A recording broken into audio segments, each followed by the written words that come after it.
Welcome back, everybody. Now today I'm back with update number 54. That's where I go back to 10 past product reviews in order and let you know which ones I continue to use after my review is over, because I do continue to use a lot of products after reviewing them. The products featured in this video are numbers 531 through 540. That's October and November of 2023. Without further delay, let's get right to update number 54.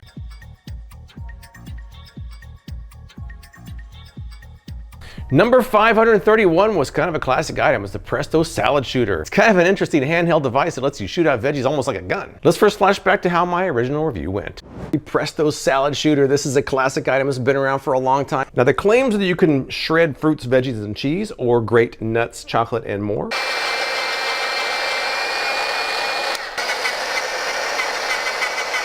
Oh, I gotta push harder.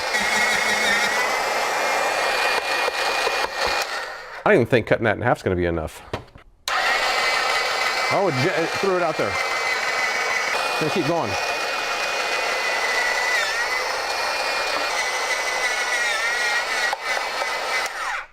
Look at these beautiful slices here. That was quick. We now have the shredding blade. Locking ring, locked and loaded.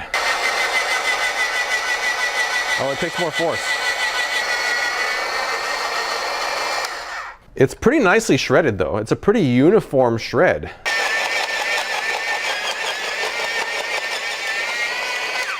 All right, that's kind of a mess. Kind of made a mess here. I mean, the slices are by no means uniform, but it is sliced. It is kind of shredded a little bit too. Oh, wow. So we do have a bit of an issue here. That's not good. I can kind of pry it out. All right, well, a little bit disappointed on the cheddar cheese, but I mean, the final slices are pretty good. I just didn't like having to pry that out of there. It kind of messed up my slices a little bit. Oh yeah.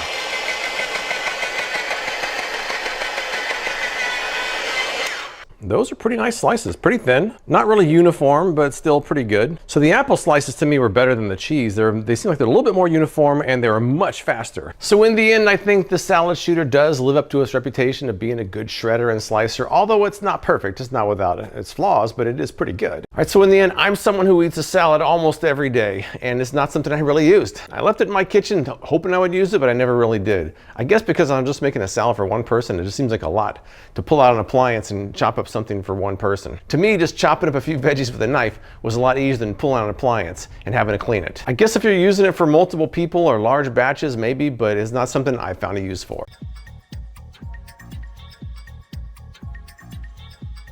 Number 532 was an interesting corn stripper. That one was going around online last year, so let's see how my test went. Here's the RSVP International Corn Stripper. The claims on this are that it's a device that strips corn and keeps the kernels inside the chamber, creating a mess-free environment. All right, I'm pressing the corn onto that blade down there, and the prongs are hopefully holding in place. The outer sleeve, which will supposedly hold the corn in place, which it seems like it's going to do. Well, the corn's kind of moving. It's not so easy. Well, this is falling off. Twisting this part here, it seems like it's going pretty well. Oh, not bad, really. That's pretty well stripped. Look at that. There's nothing left. Oh, I just brute forced it. Oh, there it goes. Oh, it went quick.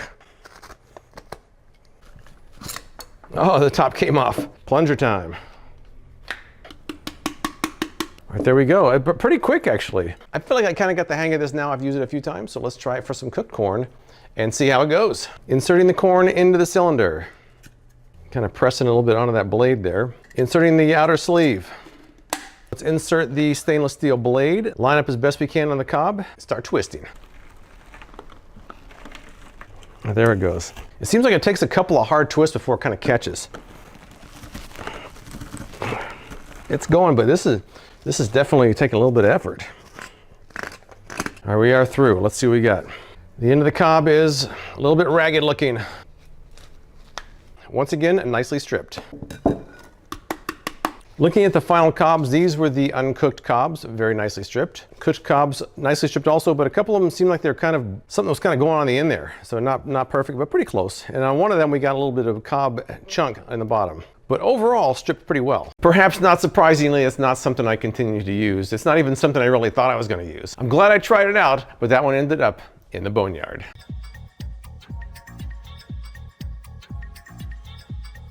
Number 533 was yet another collection of egg gadgets, as if I haven't done enough of those already. As usual, it's a pretty interesting collection, and here's how that went. All right, let's take a look at this egg cracker. They say it's as easy as 1, easy as 3. I guess there's no number 2. The way we're supposed to do this is just place the egg into the cracker itself. Close the cracker, squeeze in the prongs. Now turn it upside down and pull it apart. Oh.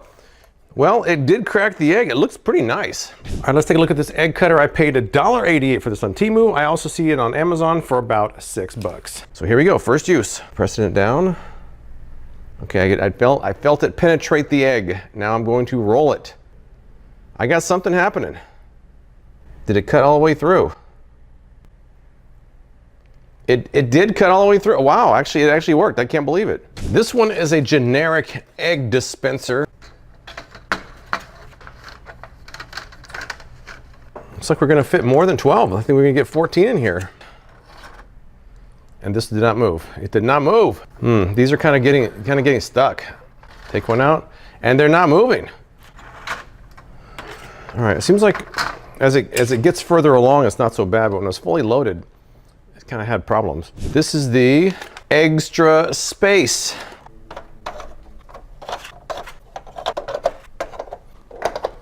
All right, so when it's fully loaded, it holds an entire dozen of eggs.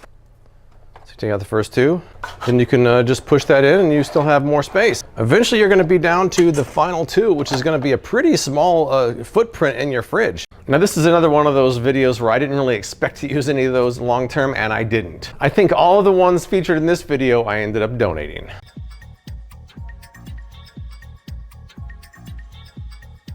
Number 534 were the Shokz OpenRun bone conduction headphones. Something I always wanted to try, I finally did, and here's how my test went. But these don't go in your ear or over your ear. These are bone conduction headphones. It transmits the sound directly through the bones of your skull, directly to the inner ear. It bypasses your eardrum. That can be useful to some people with certain hearing problems. What's also nice about it is it leaves your ears open so you can hear the sounds around you. But I do like the fact that I can still hear everything in the room. I don't feel like I'm blocked off from everything, so it's kind of a trade-off. I don't really like the feeling of walking around not being able to hear cars and bicycles around, so this might be better than that. I kind of like the fact that I can hear cars around, bicyclists coming behind me, I won't get run over. But on the other hand, maybe you take a little bit of a sacrifice in quality for safety. It's really good for podcasts, it's okay for music, good for safety though. And there's a big truck coming behind me, and I can hear it because I have these on instead of my other headphones. Different experience for sure, but I kind of like it. It's almost like having 4 ears. I can hear 2 for the outside and 2 for the music or the podcast. You can use it in bed as long as you're on your side. Is it clear? Is it clearer? Probably not clearer. It might be nearly as clear. And I'm impressed by the fact that there's a microphone behind your mouth that still picks it up. So I think it's a pretty good option for people that want to maybe take some phone calls, be active, listen to some music in the background. So I'm happy to report that I still use them and they still held up well. Now I still have earbuds that go in the ear and headphones that go over the ear, but sometimes the Shokz I want to use because I want to hear my surroundings, and it's perfect for that. Now I did visit the Shokz booth at CES earlier this year, and they have a lot of new offerings. I may check out some of the newer products, but I'm still happy with the ones I bought last year.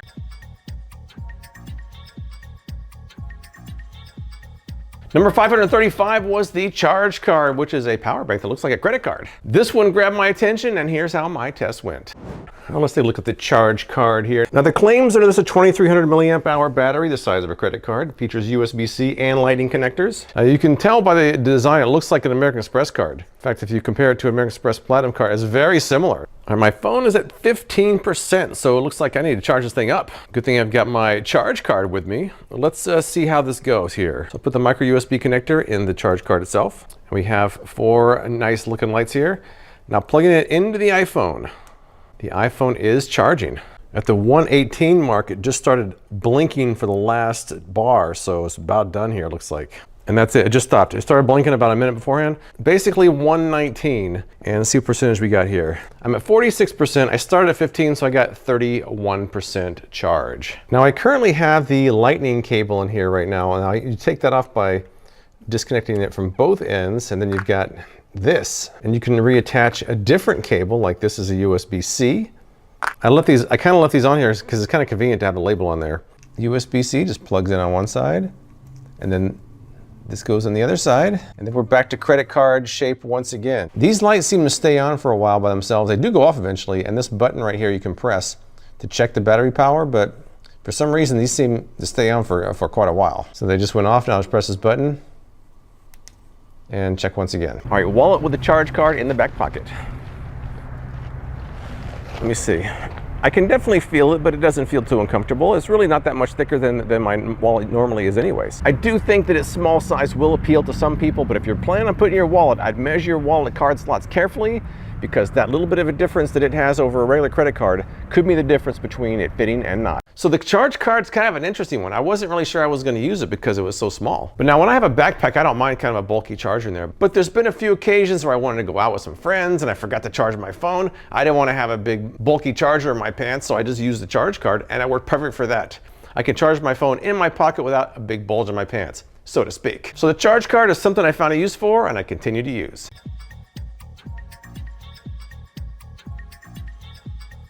Number 536 were the interesting stormproof, waterproof matches. That was fun to test out, and here's how that went.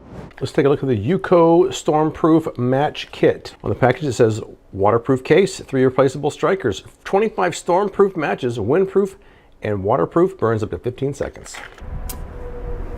All right, and it is a bit windy out here, so it's supposedly windproof. Almost sounds like a sparkler. And that was it, 13 seconds, not too bad. It is lit. Oh, in the water. Oh, it's bubbling. Look at that. It's bubbling. It's hissing, but it's not burning. Oh, there it goes. There it goes.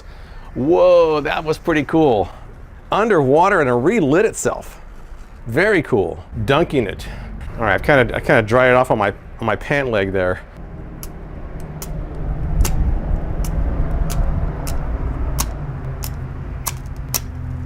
Oh, it did. It only took about 50 attempts, but it did light.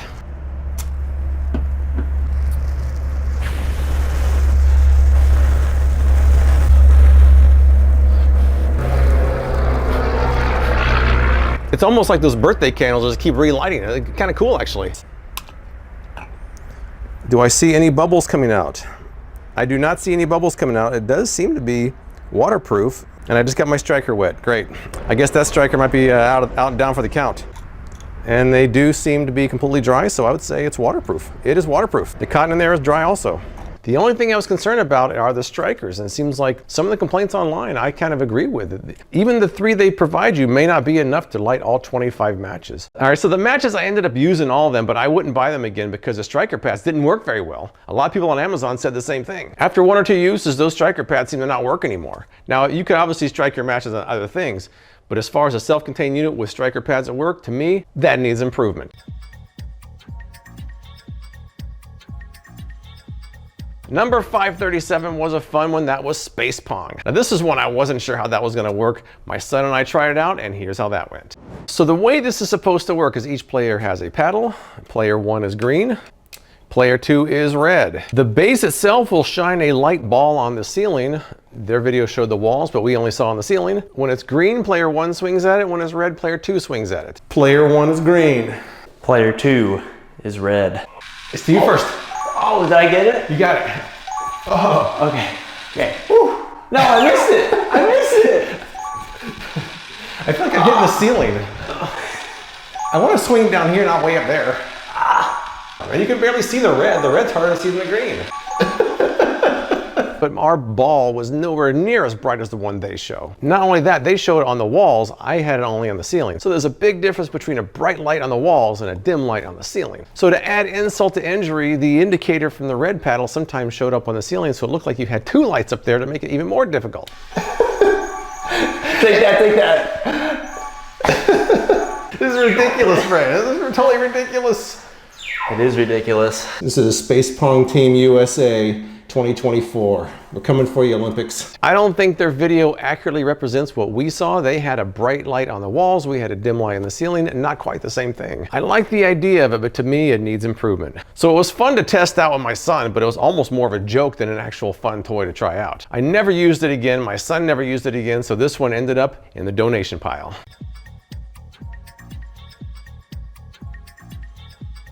Number 538 was a collection of 3 handy kitchen gadgets. I put them to the test and here's how that went.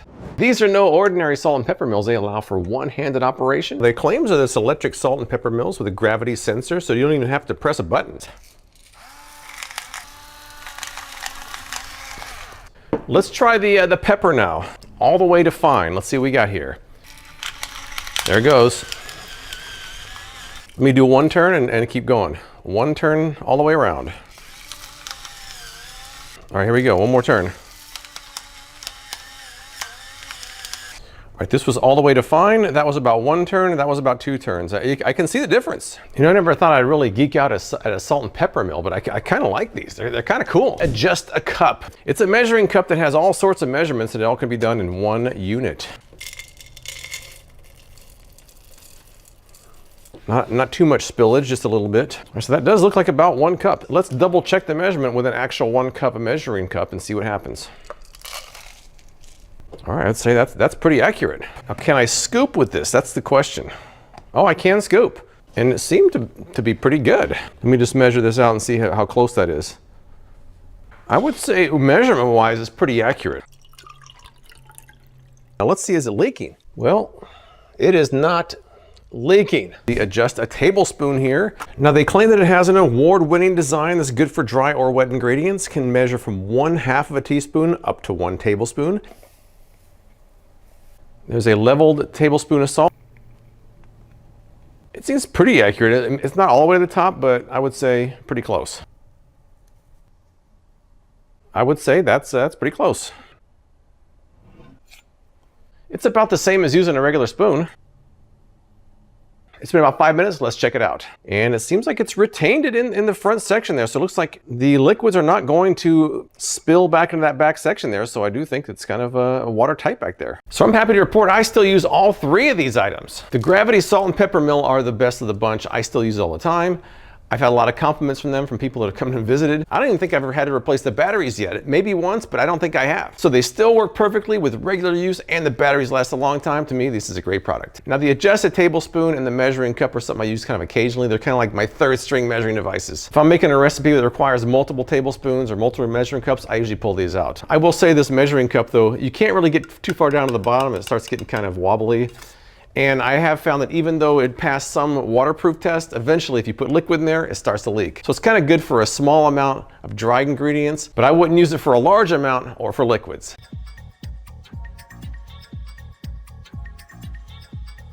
Number 539 was the As Seen on TV Ruby holding hands. They're kind of stretchy cables with a magnetic hand on the end. Let's first see how my test went. Here are the Ruby holding hands. I paid 15 bucks at a local As Seen on TV store. Now the claims on this are these are ultra powerful magnetic zip ties that can help organize cords and cables. So I've got this cable right here, so I probably want to just stick it through here. I put the hands together and there we go. Look at this. You know what? Not too bad really. It's not too bad.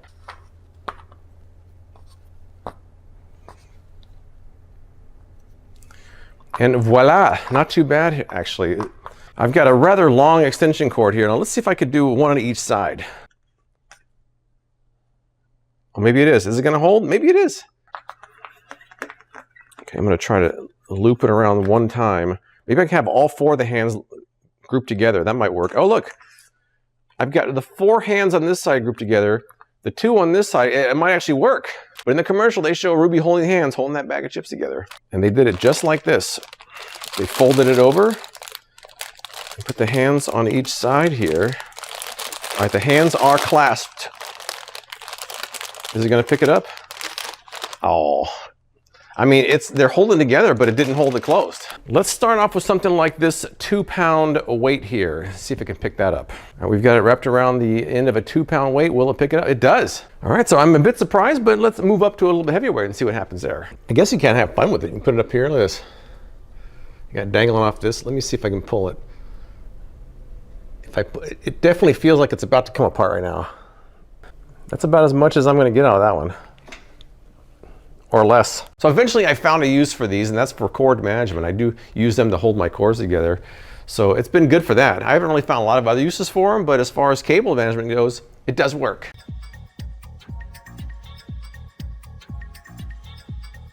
Number 540 was another group of 3 kitchen gadgets. Let's first flash back to how my original review went. All right, here's the very nondescript looking handy handle. Now the claims are that it adds a handle to square half-gallon cartons, easy to hold, sturdy, ideal for children or those with grip or strength issues. All right, it slides right in, no problem. Pouring a glass of milk. All right, quite easy, quite easy.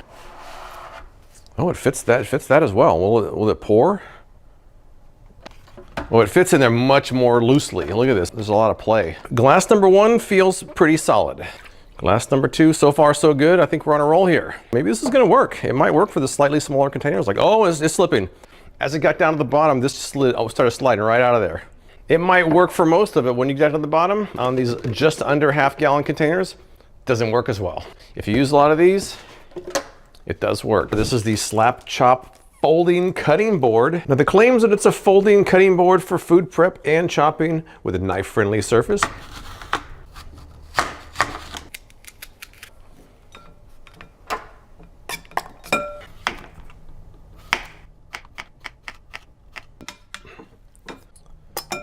The folding part does work. It's the cutting board itself. It doesn't lay flat. It slides around a lot, so I don't know. Let's take a look at these RSVP International Onion Goggles. They say it's also good for smoke or other fumes. No more tears as the foam seal keeps vapors out. Cutting off both ends to increase the crying possibilities here. I'm kind of putting my face down close to it. I do feel a little bit of burning, but it doesn't seem quite as bad just yet. Now it's time for the onion goggles. Here we go. Get my face right. I'm going to cut off both ends, try to get as much crying as possible. So far, so good.